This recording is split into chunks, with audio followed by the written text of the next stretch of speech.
कल हम लोग आप लोगों से बात कर रहे थे about the species patterns of biodiversities में हम लोगों ने एक कॉन्सेप्ट आप लोगों को पढ़ा दिया था, that's a latitude of biodiversity. आज सेकंड कॉन्सेप्ट हमारे साथ डिस्कस करने के लिए रेडी हैं, तो इसका नाम है स्पेसीज एरिया रिलेशनशिप, जिस कॉन्सेप्ट को अलेक्जेंडर वॉन हम्बोल्ट ने दिया है। आप लोगों को पता है इसका नाम एक जगह और आता है, किसमें?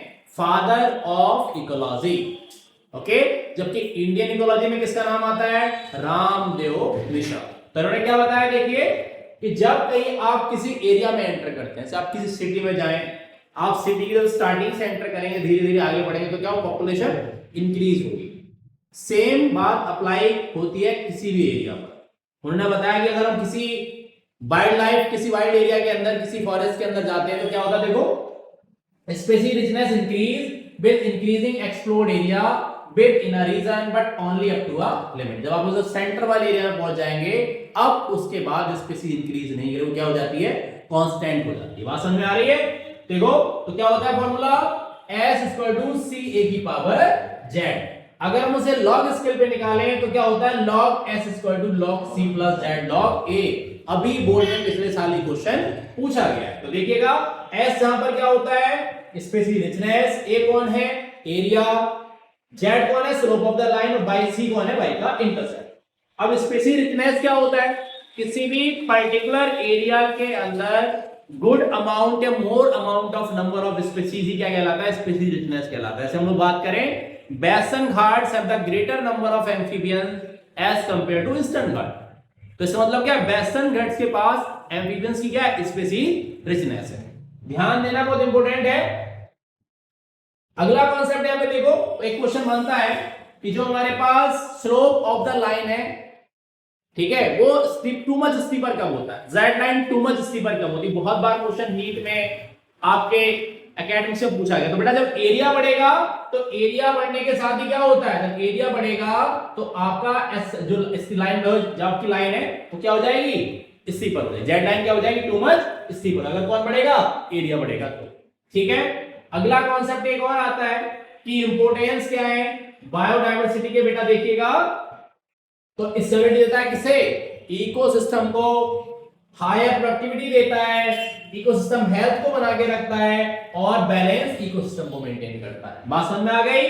डेविड टिलमैन ने भी बताया है, बड़ा इंपॉर्टेंट है, कि जिस एरिया में मोर स्पेसीज मतलब हाई बायोडायवर्सिटी होती है, वहां पर less year two year variation देखने को मिलता है टोटल बायोमास प्रोडक्शन में। अचानक से कहीं बेटा स्पेसीज डिक्रीज कर जाए तो क्या होगा, वहां की प्रोडक्टिविटी भी क्या कर जाएगी, डिक्रीज कर जाएगी। बात आप लोगों को समझ में आ रही है? बहुत इंपॉर्टेंट सा कॉन्सेप्ट है। और इसी के साथ एक कॉन्सेप्ट जुड़ा हुआ है, जिसे कहते हैं रिवेट पोपर हाइपोथेसिस, जिसे पाउल इक्लिक ने दिया। एक साइंटिस्ट हुए हैं, इन्होंने कंपेयर किया है किससे, कि जो एरोप्लेन होता है वो एक तरह का इकोसिस्टम है, और उसके जो रिवेट्स हैं बेटा उन्हें क्या कहते हैं, स्पीशीज कहते हैं। तो उन्होंने बताया कि अगर प्लेन में ट्रैवल करने वाला हर एक पैसेंजर से अपनी प्राइवेट प्रॉपर्टी समझने लगे, और वो कहे जी मैं तो इसके साथ जाऊंगा तो अपनी सीट साथ ले जाऊंगा, मैं जाऊंगा तो विंडो साथ ले जाऊंगा, तो ऐसे करते करते हर एक स्पेसीज अगर इकोसिस्टम निकलती रहे तो एक समय ऐसा है प्लेन उड़ नहीं सकता, ऐसे इकोसिस्टम नॉन फंक्शनल हो जाएगा। अब जैसे कोई व्यक्ति कहते हैं कि पहली बार मैं तो इसका फैन खोल लूंगा इस हेलीकॉप्टर का, तो बेटा फैन क्या है, फैन के बिना प्लेन उड़ नहीं सकता, एरोप्लेन के टायर हो गए, उनके बिना फ्लाइट लैंड नहीं कर सकती। ऐसी स्पेसीज होती है जिनके बिना बाकी स्पेसीज इकोसिस्टम में नहीं रह सकती, उन्हें कीस्टोन स्पेसीज कहते हैं। जैसे आप देखिए ग्रीन प्लांट्स को, अगर वो नहीं होंगे तो क्या होगा, हमारे पास O2 नहीं बनेगी, कार्बन डाइऑक्साइड फिक्स नहीं होगी, फूड नहीं बनेगा, तो बाकी कोई भी फौना एनिमल जो है अर्थ पर एग्जिस्ट नहीं करेगा। तो ऐसी स्पेसीज को कीस्टोन स्पेसीज कहते हैं। बहुत इंपॉर्टेंट डेफिनेशन आप लोगों से पूछी जाती है, और आपसे कॉन्सेप्ट भी पूछा जाता है। कई सारे साइंटिस्ट हैं इकोलॉजी में, जैसे रोल ऑफ डेविड टिलमैन क्या है, पाउल इक्लिक क्या है, मैक ऑर्थर एक्सपेरिमेंट क्या है, रामदेव मिश्रा का रोल क्या है, ये सारी बातें आप लोग थोड़ा सा ब्रीफ में करके शॉर्ट्स नोट बना लीजिएगा आप इकोलॉजी को पढ़ने बैठेंगे, ताकि सभी साइंटिस्ट का रोल आपके दिमाग में बिल्कुल सेटल हो जाए। क्योंकि बेटा यहां पर कंफ्यूजन बहुत ज्यादा है, और बायोलॉजी में सबसे ज्यादा आपको स्पेसिफिसिटी चाहिए।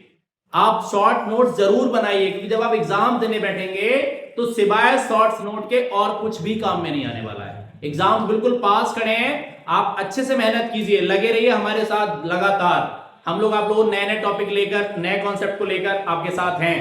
अगला टॉपिक मैं आप लोगों के साथ डिस्कस करूंगा। आप लोगों ने सुना होगा ना कि हमसे पहले द्वापर हुआ, त्रेता हुआ, है ना, कलयुग चल रहा है, तो ये कहां चलेगी लाइफ जो आज यहां पर है। तो हमारे साइंस में भी इसका प्रूफ है कि हमसे पहले अर्थ पर 5 लाइफ हो चुकी है, ठीक है। 5 लाइफ जो है एक्सटिंक्ट हो चुकी है, 5 episodes of mass extinction, 6 is going on. कैसे स्पीसीज खत्म हो रही है, पुराने वाले से डिफरेंट कैसा है, 3 नंबर में 4 नंबर में क्वेश्चन आपसे केस स्टडी में पूछा जाता है, बड़ा इंपॉर्टेंट है। अच्छे से आप लोग अच्छे रहिए, अपना ध्यान रखिए, अच्छा खाइए, ठीक है, ताकि आपकी हेल्थ अच्छी रहे, और एग्जाम पर फोकस कीजिए। मिलते हैं अगले टॉपिक में, अगले लेक्चर में, next topic loss of biodiversity के साथ और मास एक्सटिंक्शन के साथ। Have a good day, thank you.